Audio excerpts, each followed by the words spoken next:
Sáng ngày 4 tháng 12 năm 2024, một tiếng súng vang lên giữa lòng Manhattan, New York, cắt ngang nhịp sống sôi động của thành phố. Nạn nhân không ai khác chính là Brian Thompson, CEO của tập đoàn bảo hiểm y tế khổng lồ United Healthcare. Vụ ám sát của ông đã phơi bày những góc khuất đen tối của một hệ thống vốn đã đầy rẫy những bất công. Ngay sau đó, truyền thông đã đưa tin gây chấn động khi nghi phạm được xác định là một cựu sinh viên của Đại học Pennsylvania, một trong những trường đại học danh giá nhất nước Mỹ. Anh ta không chỉ sở hữu một vẻ ngoài điển trai mà còn có thành tích học tập xuất sắc. Xuất thân từ một gia đình giàu có, được giáo dục bài bản từ nhỏ, anh ta từng là hình mẫu lý tưởng của nhiều người. Thế nhưng, người thanh niên này là thủ phạm của một vụ án mạng nghiêm trọng. Sự đối lập giữa hình ảnh bên ngoài và hành vi bị cáo buộc đã khiến dư luận không khỏi bàng hoàng và đặt ra nhiều câu hỏi. Liệu đây chỉ là một vụ ám sát đơn thuần, hay đằng sau đó còn ẩn chứa những âm mưu sâu xa hơn? Các bạn đang theo dõi kênh Văn Tùng Siêu Kỳ Án và mình là Hoài Bảo. Nếu các bạn yêu thích phá án và những câu chuyện trinh thám hấp dẫn, hãy để lại một like và một subscribe để ủng hộ cho Văn Tùng Siêu Kỳ Án. Còn bây giờ, mời các bạn theo dõi vụ án hôm nay. Vụ nổ súng xảy ra tại trung tâm của thành phố New York vào ngày 4 tháng 12 năm 2024, cướp đi mạng sống của CEO Brian Thompson một cách tàn khốc đã làm rung chuyển nước Mỹ. Sự việc này không chỉ là một tội ác nghiêm trọng mà còn là hồi chuông cảnh tỉnh về những bất ổn trong ngành bảo hiểm y tế Mỹ và sự bất mãn của người dân. Cuối năm là khoảng thời gian cao điểm với lịch trình dày đặc, các cuộc họp và sự kiện quan trọng khiến Thompson luôn tất bật. Điểm nhấn trong lịch trình bận rộn của ông là hội nghị thường niên dành cho nhà đầu tư của United Health. Để thuận tiện, ông đã chọn lưu trú tại khách sạn Marriott gần đó. Trong tiết trời se lạnh của buổi sáng, Thompson nhanh chóng rời khỏi khách sạn, khuôn mặt lộ rõ vẻ mệt mỏi, nhưng vẫn giữ được sự chuyên nghiệp khi tiến về phía hội trường. Đúng 6 giờ 44 phút, khi ông đến gần cửa chính khách sạn Hilton, nơi diễn ra hội nghị, những tiếng súng vang lên bất ngờ, cắt ngang bầu không khí yên tĩnh của một ngày mới. Thompson ngã xuống và nằm bất động, trong khi kẻ thủ ác nhanh chóng hòa mình vào dòng người đang tất bật qua lại. Một vụ án kinh hoàng đã xảy ra ngay giữa trung tâm Manhattan, một trong những nơi nhộn nhịp và sầm uất nhất thế giới. Chỉ vài giờ sau, cách đó vài dãy phố, không khí lễ hội vẫn bao trùm khi hàng ngàn du khách háo hức chờ đón lễ thắp sáng cây thông Noel ở Rockefeller. Vào lúc 6 giờ 46 phút, tổng đài 911 nhận được một cuộc gọi khẩn cấp. Mặc dù các nhân viên y tế đã có mặt tại hiện trường chỉ trong vài phút và tiến hành hồi sức tích cực, nhưng mọi nỗ lực đều vô vọng. Ông Thompson đã trút hơi thở cuối cùng tại bệnh viện Mount Sinai West lúc 7 giờ 12 phút sáng. Sự ra đi bất ngờ của ông đã để lại nỗi đau sâu sắc cho gia đình và gây chấn động toàn thành phố New York. Hành vi táo tợn và lạnh lùng của kẻ sát nhân đã làm rúng động dư luận, biến một ngày lễ hội thành một ngày tang thương.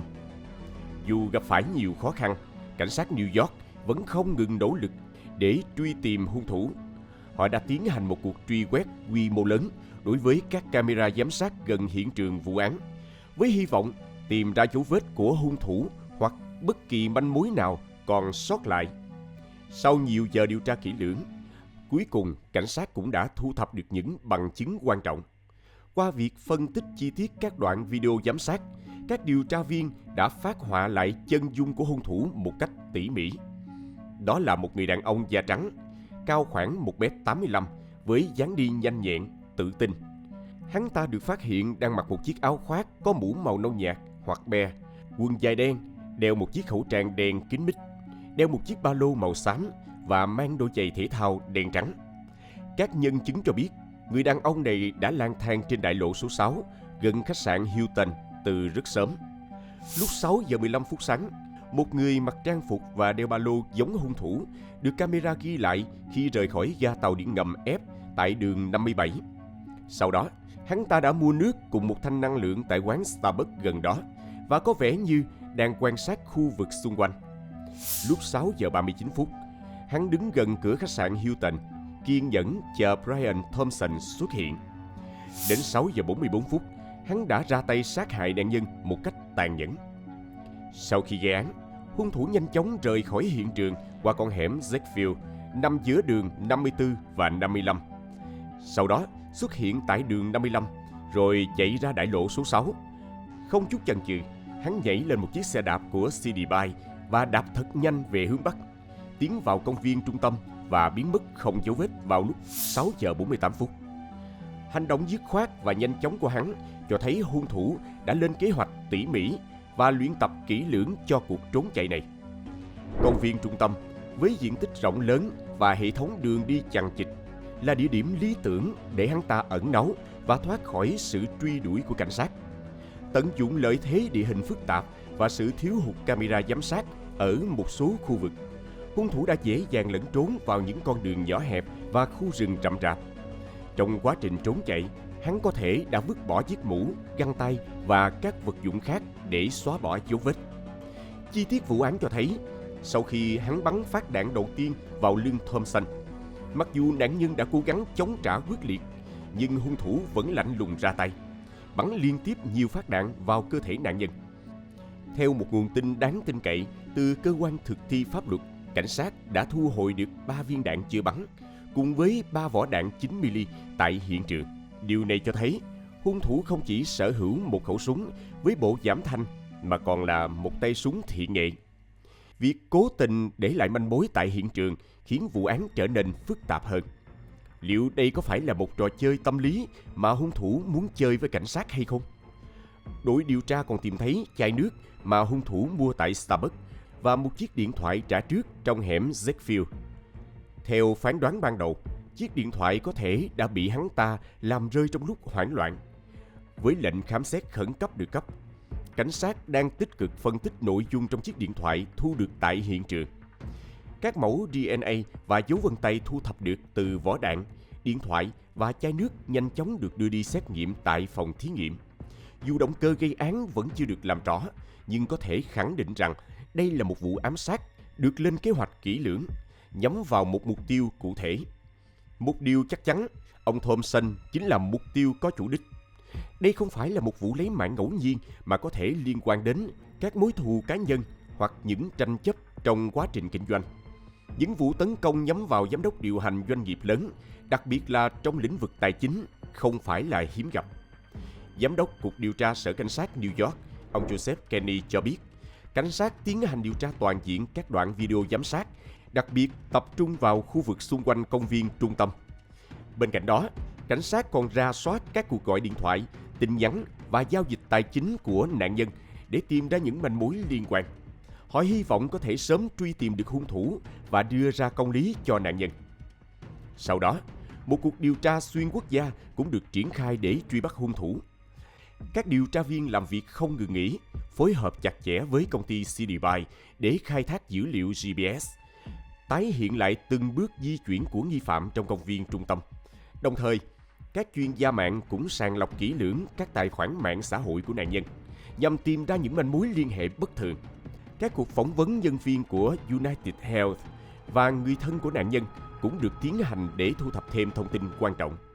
Đặc biệt, các điều tra viên còn mở rộng phạm vi tìm kiếm sang Minnesota, nơi được cho là có thể chứa đựng những manh mối then chốt. Thị trưởng New York đã kêu gọi người dân giữ bình tĩnh và hợp tác với cơ quan chức năng. Ông khẳng định rằng vụ án đang được điều tra một cách nghiêm túc và chuyên nghiệp, đồng thời nhấn mạnh rằng nguy cơ xảy ra các vụ việc tương tự là rất thấp. Để hiểu rõ hơn về vụ án thương tâm cướp đi sinh mạng của Brian Thompson, chúng ta hãy cùng nhìn lại hành trình sự nghiệp đầy ấn tượng của ông. Sinh ra và lớn lên tại Ames, Iowa, một cậu bé tài năng đã dần khẳng định vị thế của mình trong làng doanh nhân. Tốt nghiệp xuất sắc trường trung học Nam Hamilton năm 1993, Brian Thompson đã mở ra một chương mới đầy hứa hẹn tại Đại học Iowa. Sau khi tốt nghiệp đại học với tấm bằng cử nhân quản trị kinh doanh, chuyên ngành kế toán, Thompson đã nhanh chóng khẳng định vị trí của mình tại một trong những công ty kế toán và luật lớn nhất thế giới, PricewaterhouseCoopers, PwC. Năm 2004, ông gia nhập tập đoàn United Health, có trụ sở tại Minnetonka, bang Minnesota, đảm nhiệm vị trí giám đốc phát triển của công ty. Với hơn 100.000 nhân viên toàn cầu, United Health Group là một trong những tập đoàn chăm sóc sức khỏe lớn nhất thế giới. Trong suốt 20 năm làm việc tại United Health, Thompson không chỉ liên tục thăng tiến mà còn đóng góp tích cực vào sự phát triển của công ty. Với năng lực xuất sắc và tầm nhìn chiến lược, ông đã đảm nhiệm nhiều vị trí lãnh đạo quan trọng và đạt được những thành tựu đáng kể. Tiếp đó, năm 2008, chỉ sau 4 năm gia nhập công ty, ông được bổ nhiệm làm giám đốc tài chính cho bộ phận dịch vụ, người sử dụng lao động và cá nhân, chịu trách nhiệm quản lý và phát triển các hoạt động tài chính của bộ phận. Từ năm 2010 đến năm 2017, Thompson tiếp tục đảm nhận vai trò quan trọng khi đồng thời quản lý cả bộ phận dịch vụ người sử dụng lao động cá nhân và bảo hiểm y tế và hưu trí. Tháng 4 năm 2017, ông được bổ nhiệm làm giám đốc điều hành của bộ phận bảo hiểm y tế và hưu trí, trực tiếp lãnh đạo và điều hành hoạt động của một trong những bộ phận cốt lõi của United Health. Sau đó, từ tháng 7 năm 2017 đến tháng 4 năm 2021, ông chuyển sang vị trí giám đốc điều hành các dự án chính phủ, đóng góp vào việc mở rộng thị trường và phát triển các sản phẩm dịch vụ mới. Đỉnh cao trong sự nghiệp của Thompson là vào tháng 4 năm 2021, khi ông chính thức được bổ nhiệm làm giám đốc điều hành CEO của United Healthcare, chịu trách nhiệm lãnh đạo toàn bộ hoạt động của một trong những công ty bảo hiểm y tế lớn nhất thế giới. Với năng lực quản lý xuất sắc, Thompson đã mang về cho mình một mức thu nhập đáng kể. Theo dữ liệu năm 2023, tổng thu nhập của ông đạt 10,2 triệu USD. Điều này khẳng định vị thế của ông là một trong những nhà lãnh đạo hàng đầu trong ngành bảo hiểm y tế của Mỹ. Dưới sự lãnh đạo của ông, United Healthcare không chỉ là một trong những công ty bảo hiểm y tế lớn nhất nước Mỹ, mà còn là một trong những tập đoàn có lợi nhuận cao nhất. Năm 2023, công ty đã cung cấp bảo hiểm y tế cho 49 triệu người dân Mỹ, đạt doanh thu kỷ lục 281 tỷ USD và lợi nhuận ròng tăng trưởng ấn tượng từ 12 tỷ USD năm 2021 lên 16 tỷ USD năm 2023. Những con số ấn tượng này cho thấy sự đóng góp to lớn của Thompson trong việc đưa United Healthcare lên một tầm cao mới. Trong quý 3 năm 2024, dưới sự điều hành của Thompson, danh mục đầu tư của United Healthcare đã đạt được những kết quả khả quan, tạo ra doanh thu lên tới 74 tỷ USD. Thành công này đã củng cố vị thế của United Healthcare là công ty bảo hiểm y tế số 1 tại đất nước cờ hoa. Mặc dù gặt hái được nhiều thành công trong sự nghiệp, Thompson cũng phải đương đầu với không ít những thách thức. Ngay từ khi nhậm chức CEO vào năm 2021, ông đã đối mặt với làn sóng phản đối dữ dội từ công chúng và các tổ chức y tế khi công ty đưa ra quyết định hạn chế chi trả cho các dịch vụ y tế không cấp cứu.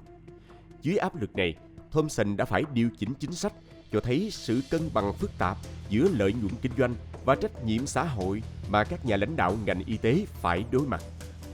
Với tham vọng nâng cao hiệu quả hoạt động và giảm thiểu sai sót, United Healthcare dưới thời Thompson đã mạnh dạn ứng dụng trí tuệ nhân tạo AI vào quy trình xử lý yêu cầu bồi thường. Tuy nhiên, kết quả ban đầu lại hoàn toàn trái ngược với kỳ vọng. Tỷ lệ sai sót lên tới 90%, đã gây ra những hậu quả nghiêm trọng, đẩy hàng nghìn khách hàng vào tình cảnh khó khăn và làm tổn hại nghiêm trọng đến uy tín của công ty. Trước tình hình đó, năm 2023, Thompson đã quyết định thực hiện một cuộc cải cách căn bản đối với hệ thống chi trả bảo hiểm. Tại một hội nghị nhà đầu tư, ông đã công bố một mô hình hoàn toàn mới, thanh toán chăm sóc sức khỏe dựa trên giá trị Value-Based Care. Khác với mô hình truyền thống, phương pháp này liên kết trực tiếp mức thù lao của các nhà cung cấp dịch vụ y tế với chất lượng dịch vụ mà họ cung cấp cho bệnh nhân. Mô hình này có hai mục tiêu kép: nâng cao chất lượng chăm sóc sức khỏe, giảm chi phí không cần thiết và khuyến khích các dịch vụ chăm sóc hiệu quả, từ đó mang lại lợi ích cho cả bệnh nhân và công ty. Thompson hy vọng rằng sáng kiến này sẽ giúp United Healthcare giảm thiểu chi tiêu lớn trong việc quản lý các bệnh mãn tính và chăm sóc sức khỏe dài hạn, đồng thời khôi phục lại niềm tin của khách hàng. Dù đóng góp lớn vào sự phát triển của công ty, Thompson và United Healthcare vẫn phải đối mặt với nhiều chỉ trích. vì các quyết định kinh doanh gây tranh cãi, đặc biệt là việc tăng phí bảo hiểm và siết chặt quy trình phê duyệt các yêu cầu bồi thường. Không chỉ tăng phí bảo hiểm cá nhân, công ty còn siết chặt quy trình phê duyệt trước pre-authorization, dẫn đến việc từ chối một lượng lớn các yêu cầu khám chữa bệnh của người dân. Cụ thể, bệnh nhân thường xuyên bị từ chối các xét nghiệm cần thiết, các phương pháp điều trị hiệu quả, khiến họ phải đối mặt với rủi ro sức khỏe cao hơn và gánh nặng tài chính lớn. Việc tranh cãi với công ty bảo hiểm để được duyệt chi phí y tế không chỉ tốn kém thời gian và công sức mà còn gây ra nhiều căng thẳng cho bệnh nhân. Hơn nữa, tình trạng này còn làm giảm niềm tin của người dân vào hệ thống bảo hiểm y tế và tạo ra một môi trường làm việc đầy áp lực cho các nhân viên y tế. Nhiều bác sĩ e ngại khi kê đơn thuốc hoặc chỉ định các xét nghiệm hiện đại vì sợ bệnh nhân sẽ phải tự chi trả, dẫn đến việc hạn chế các lựa chọn điều trị tốt nhất cho bệnh nhân. Hậu quả trực tiếp là mặc dù giảm được chi phí, các chính sách này lại gây ra những đau khổ không đáng cho bệnh nhân và gia đình họ, thậm chí dẫn đến những bi kịch không lường trước. Không chỉ chịu đựng những đau đớn về thể xác, bệnh nhân và gia đình còn phải đối mặt với những tổn thương tinh thần sâu sắc và gánh nặng tài chính quá sức. Trước những lo ngại ngày càng tăng của người dân về thực tiễn kinh doanh của các công ty bảo hiểm y tế, nhiều cơ quan báo chí và thượng nghị sĩ đã tiến hành điều tra để làm rõ thực trạng và tìm kiếm các giải pháp. Kết quả điều tra đã phơi bày những thực tế đáng báo động về các hoạt động của United Healthcare. Tỷ lệ từ chối các yêu cầu khám chữa bệnh đã tăng vọt, đặc biệt kể từ khi Brian Thompson lên nắm quyền, gây ra nhiều hậu quả nghiêm trọng cho người bệnh. Điều này đã khẳng định sự tồn tại về những lo ngại của công chúng về thực tiễn kinh doanh của các công ty bảo hiểm y tế. Cụ thể, báo cáo của Tiểu ban điều tra thường trực của Thượng viện cho thấy tỷ lệ từ chối phê duyệt trước của chương trình Medicare Advantage của United Healthcare đã tăng từ 8% năm 2019 lên 22,7% vào năm 2022. Điều này đồng nghĩa với việc hàng triệu người cao tuổi và người khuyết tật đã bị từ chối các dịch vụ y tế cần thiết, gây ra những hậu quả khôn lường. Đối với các yêu cầu bồi thường bảo hiểm y tế, tỷ lệ từ chối của United Healthcare cao hơn mức trung bình của ngành đến một mức báo động, khiến công ty đối mặt với nhiều chỉ trích và trở thành tâm điểm của các cuộc điều tra.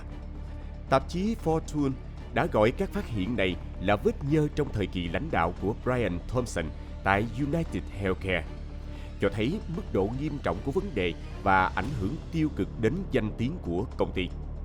Không chỉ đối mặt với những chỉ trích về việc từ chối bồi thường, các lãnh đạo cấp cao của United Health Group, bao gồm CEO Andrew Whitty và Brian Thompson, còn đối mặt với những cáo buộc nghiêm trọng hơn. Vào tháng 5 năm 2024, Quỹ hưu trí lính cứu hỏa Hollywood ở Florida đã đệ đơn kiện cáo buộc các lãnh đạo này đã không kịp thời tiết lộ thông tin về cuộc điều tra chống độc quyền của Bộ Tư pháp Hoa Kỳ nhằm vào United Health Group và đã thao túng giá cổ phiếu để thu lợi bất chính. Theo cáo trạng, Bộ Tư pháp Hoa Kỳ đã điều tra và cáo buộc rằng Brian Thompson, cựu CEO của United Health Group, đã biết về cuộc điều tra chống độc quyền của Bộ Tư pháp liên quan đến thương vụ mua lại một công ty xử lý yêu cầu bồi thường y tế vào năm 2021. Nghiêm trọng hơn, ông đã bán một lượng lớn cổ phiếu chỉ vài tuần trước khi thông tin về cuộc điều tra được công khai, một hành vi vi phạm nghiêm trọng trong luật chứng khoán. Những cáo buộc này đã làm tổn hại nghiêm trọng đến danh tiếng của Thompson và đặt ra nhiều câu hỏi về đạo đức kinh doanh của ông.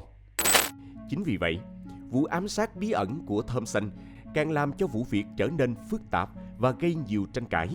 Vợ của Thompson đã tiết lộ rằng ông từng nhận được lời đe dọa, dường như liên quan đến những bất cập trong chương trình bảo hiểm y tế.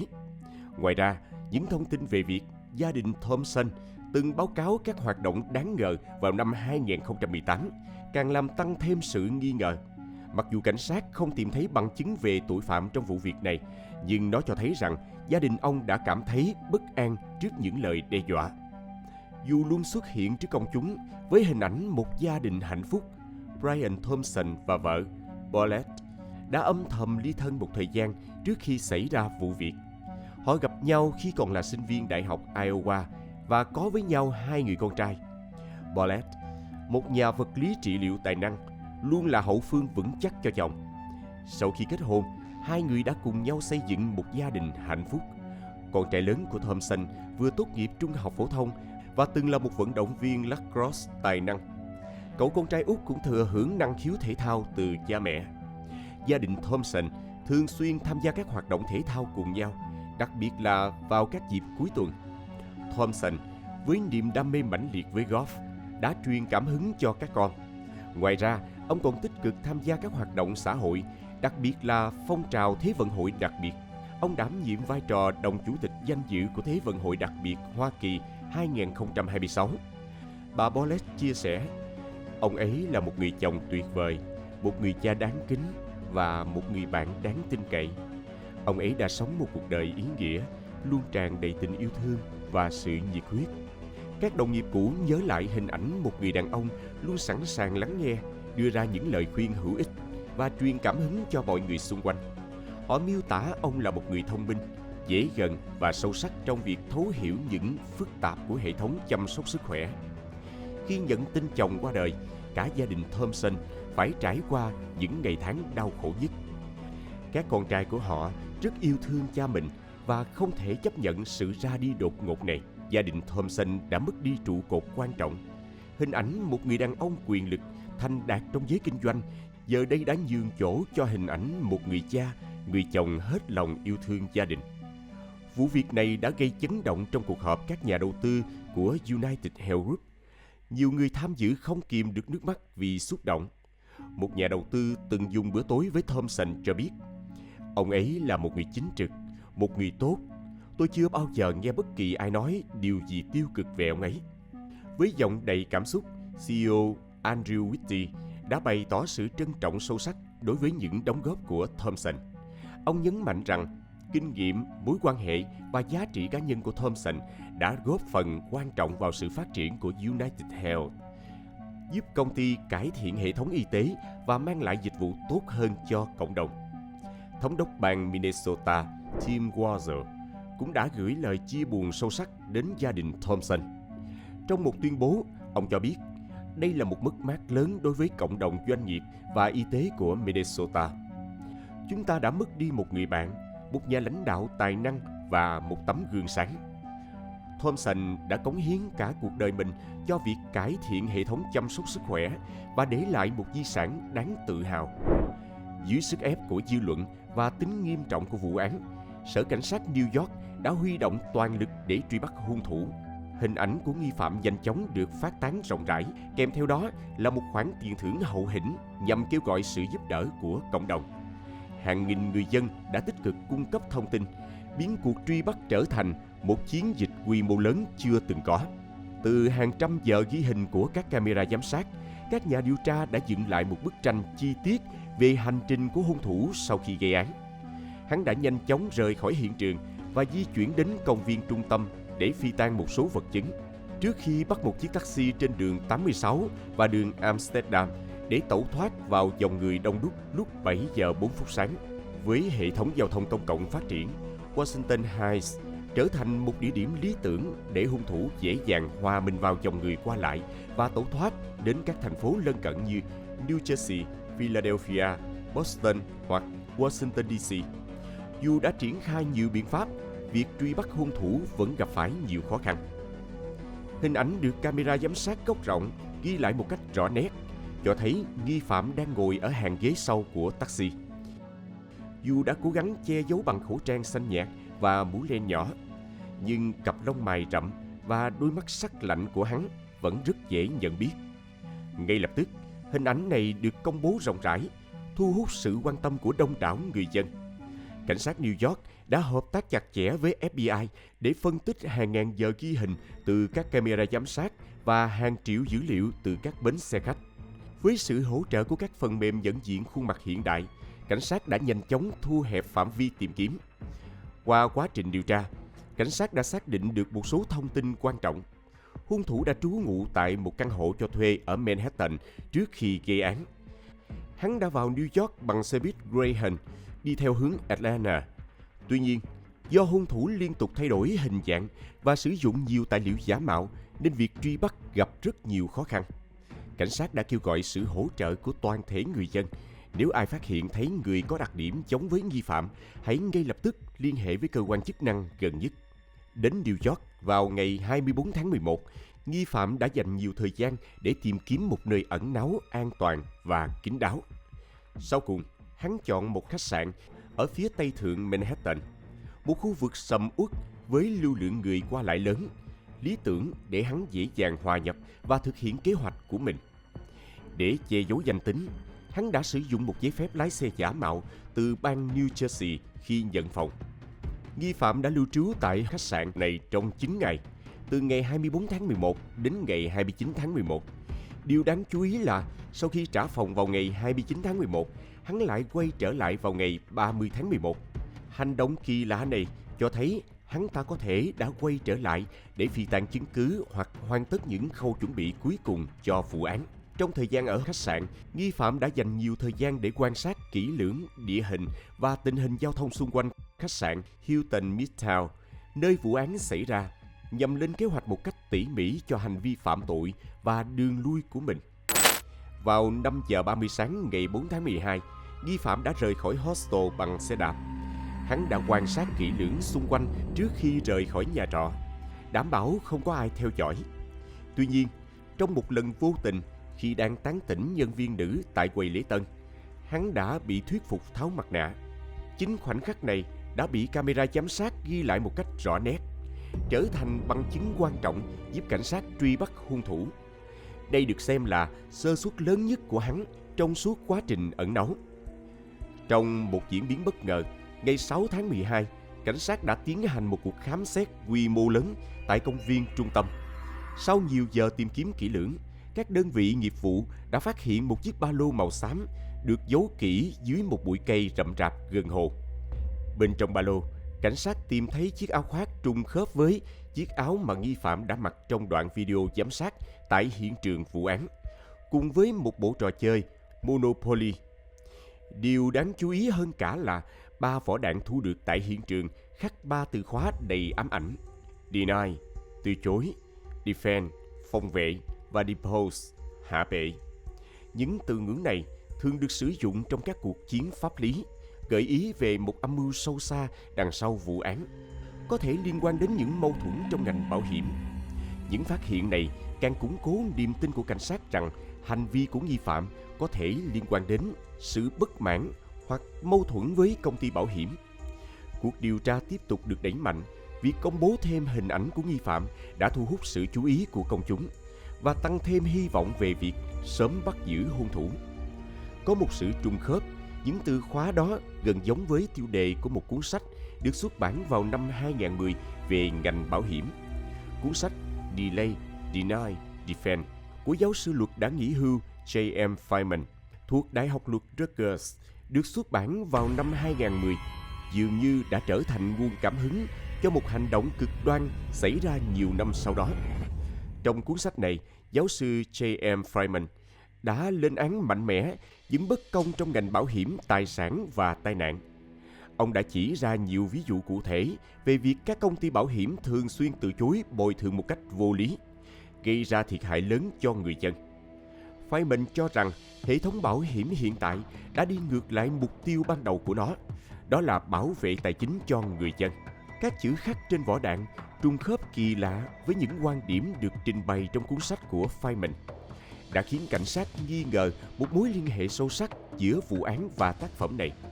Liệu nghi phạm có phải là một người hâm mộ cuồng nhiệt của Feynman đến mức lấy chính những ý tưởng trong cuốn sách làm động cơ cho hành vi phạm tội của mình? Nếu đúng là như vậy, việc cố tình để lại những manh mối rõ ràng đó chẳng khác nào tự đào huyệt chôn mình. Bước ngoặt đến vào ngày 9 tháng 12 năm 2024, một nguồn tin nóng hổi đã đưa cảnh sát Pennsylvania đến thị trấn Altoona, cách New York khoảng 280 dặm. Nghi phạm, mục tiêu truy bắt hàng đầu, đã bị phát hiện khi xuất hiện tại đây. Ngay lập tức, một đội phản ứng nhanh đã được điều động đến hiện trường và cuộc truy bắt khẩn cấp bắt đầu.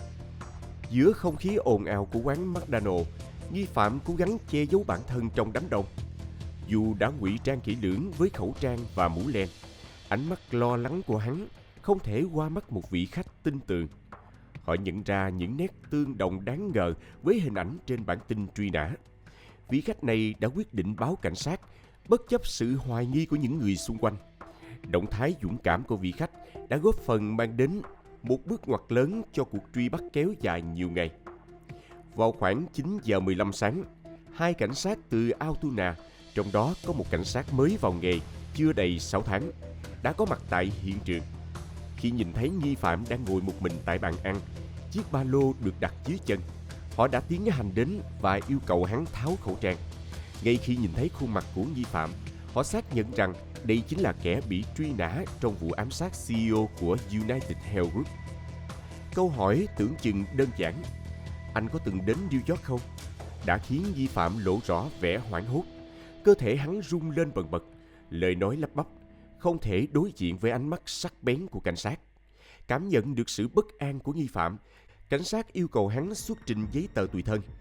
Giấy phép lái xe giả từ New Jersey mà hắn đưa ra nhanh chóng bị phanh phui dưới ánh đèn soi rọi của hệ thống cơ sở dữ liệu.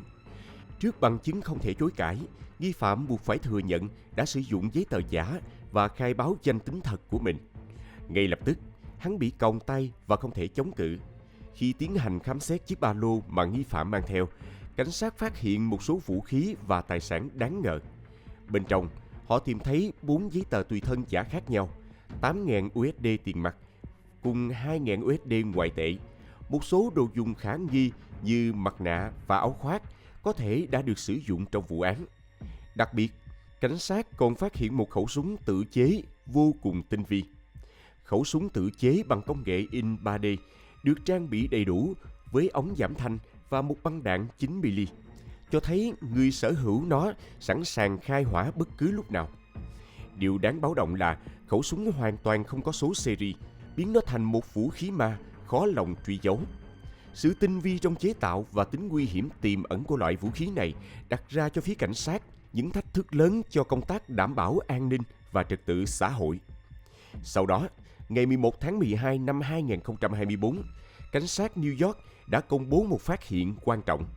Các vân tay thu được tại hiện trường vụ án đã được xác định trùng khớp hoàn toàn với vân tay của nghi phạm.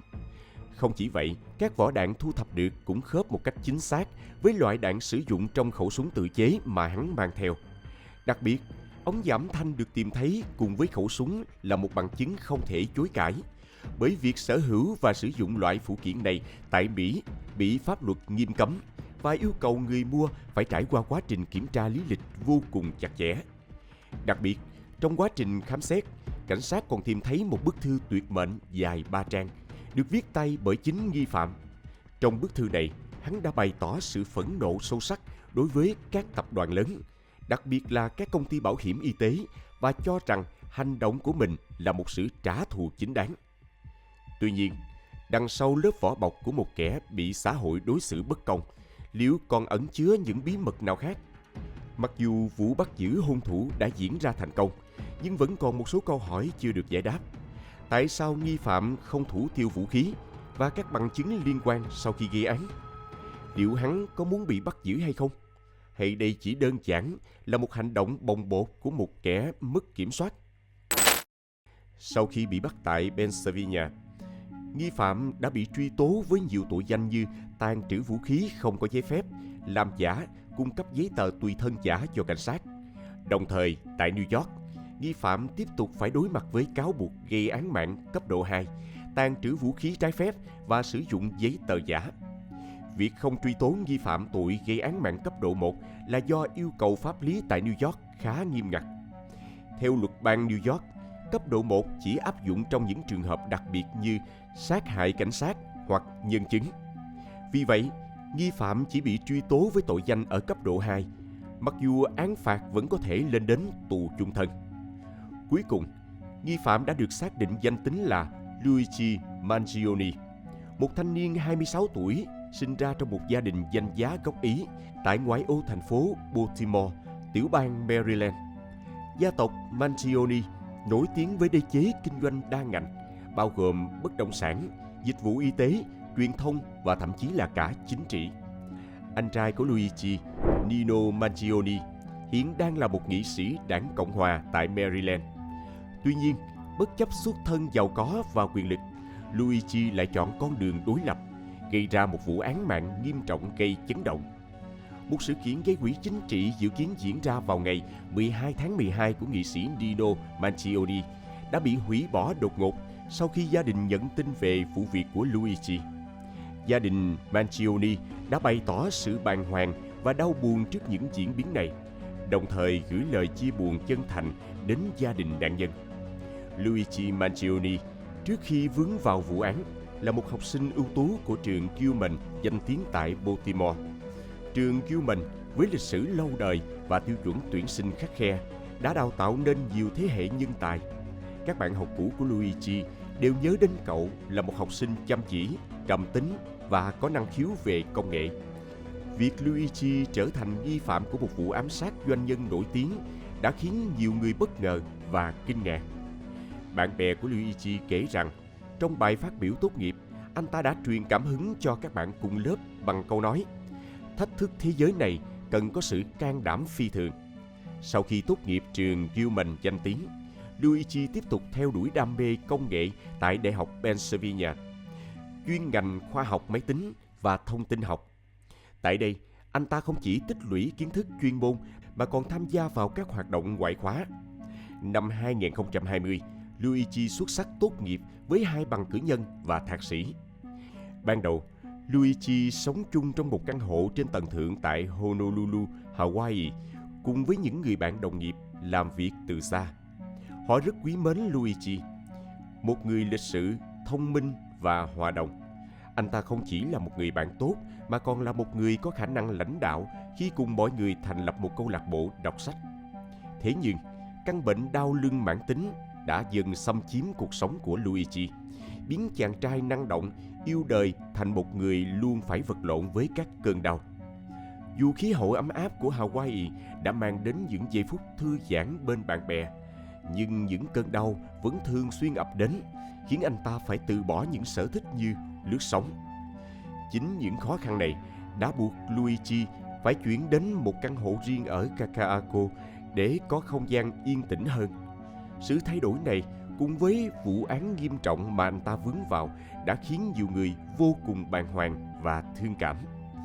Vài tháng trước khi vụ án xảy ra, Luigi đã trải qua một cuộc phẫu thuật đau lưng để điều trị chứng đau mãn tính.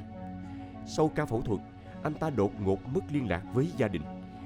Mẹ của Luigi lo lắng cho sự an toàn của con trai nên đã báo cảnh sát về việc mất tích vào ngày 18 tháng 11 năm 2024.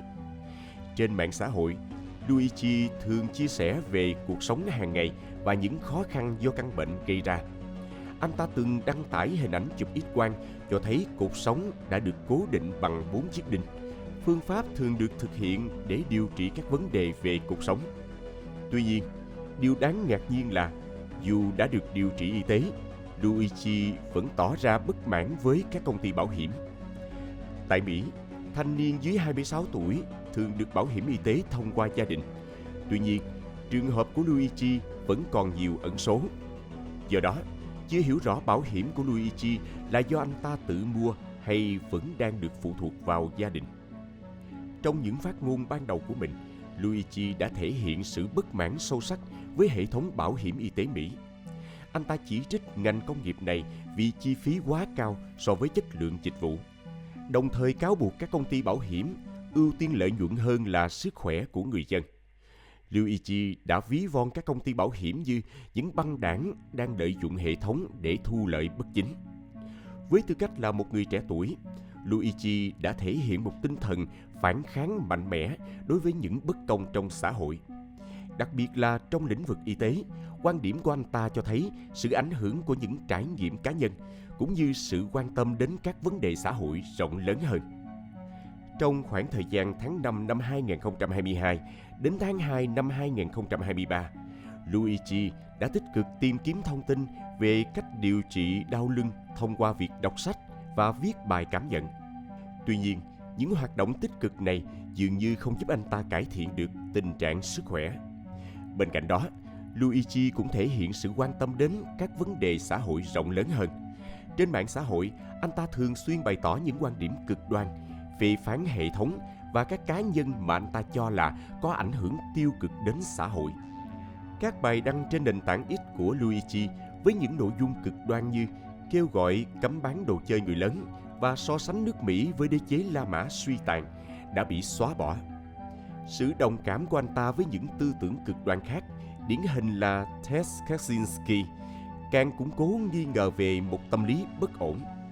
Đáng chú ý là một video vi phạm tiêu chuẩn cộng đồng của anh ta đã bị YouTube gỡ bỏ, với nội dung chưa được tiết lộ, càng làm tăng thêm sự tò mò về những ý tưởng nguy hiểm mà anh ta ấp ủ.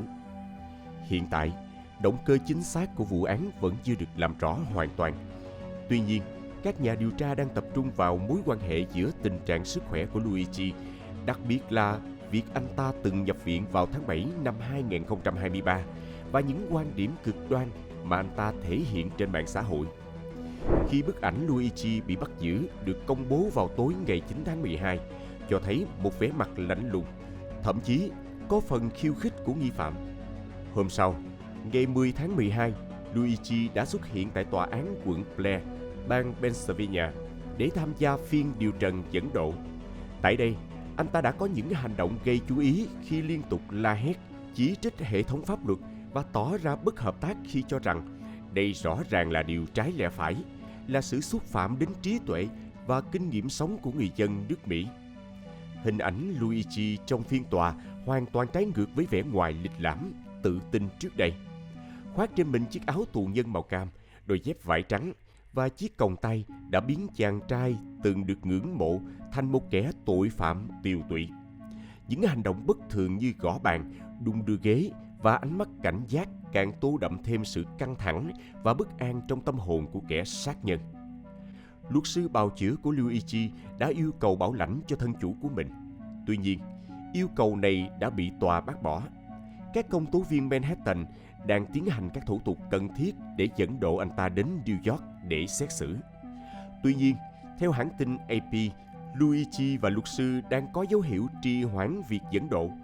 Luật sư bào chữa khẳng định thân chủ của mình dự định không nhận tội và muốn kiểm tra toàn bộ bằng chứng mà cảnh sát thu thập, bao gồm súng, dấu vân tay và dữ liệu giám sát tại hiện trường vụ án. Ngay sau khi tin tức về vụ ám sát CEO Brian Thompson được công bố, dư luận đã nổ ra những cuộc tranh cãi trái chiều. Một bộ phận không nhỏ thậm chí còn ngợi ca Luigi như một anh hùng, xem hành vi của anh ta là một hành động trả thù chính đáng. Những người này cho rằng các công ty bảo hiểm y tế, đặc biệt là United Health, đã quá tham lam và đối xử bất công với người bệnh. Tuy nhiên, cũng có không ít ý kiến lên án hành vi bạo lực của Luigi và cho rằng việc lấy mạng người khác không phải là cách giải quyết vấn đề. Thống đốc bang Pennsylvania, Shapiro đã lên tiếng chỉ trích những người ca ngợi hành vi của Luigi, cho rằng đây là một hành động sai trái và không thể chấp nhận được. Ông nhấn mạnh rằng việc giải quyết các vấn đề xã hội phải thông qua các kênh hợp pháp và dân chủ, chứ không phải bằng bạo lực.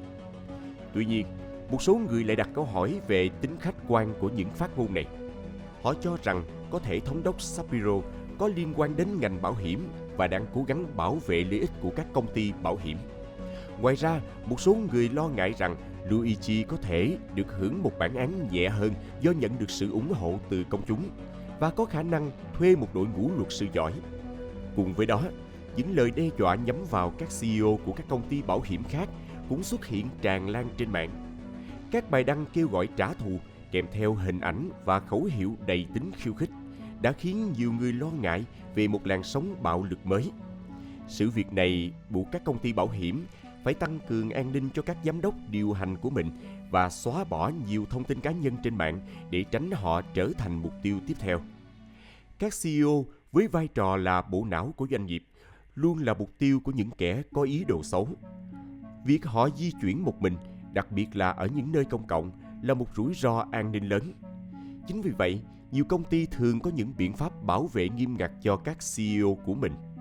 Tuy nhiên, trong trường hợp của Thompson, dường như các biện pháp này đã không được thực hiện đầy đủ. Cảnh sát New York đã hứng chịu nhiều chỉ trích vì thời gian điều tra vụ án khá lâu. Nhiều người cho rằng lực lượng cảnh sát đã không làm hết mình để bắt giữ nghi phạm. Ngoài ra, Vụ án này cũng đặt ra câu hỏi về việc sử dụng khẩu trang ở nơi công cộng, khi một số người cho rằng việc cấm đeo khẩu trang có thể giúp ngăn chặn các hành vi phạm tội. Các bạn có suy nghĩ gì về hệ thống bảo hiểm y tế của Mỹ và hành động của Luigi Mangione? Liệu Luigi là một người anh hùng vì đã dám đứng lên chống lại sự bất công của hệ thống, hay là một sát nhân gây ra hành động sai trái và không thể chấp nhận được? Hãy để lại ý kiến ở phần bình luận bên dưới để cùng thảo luận nhé. Và trước khi rời đi, đừng quên để lại một like, một subscribe và bật chuông thông báo để tiếp tục theo dõi những vụ án hấp dẫn trên Văn Tùng Siêu Kỳ Án. Còn bây giờ, xin chào và hẹn gặp lại các bạn trong các video tiếp theo.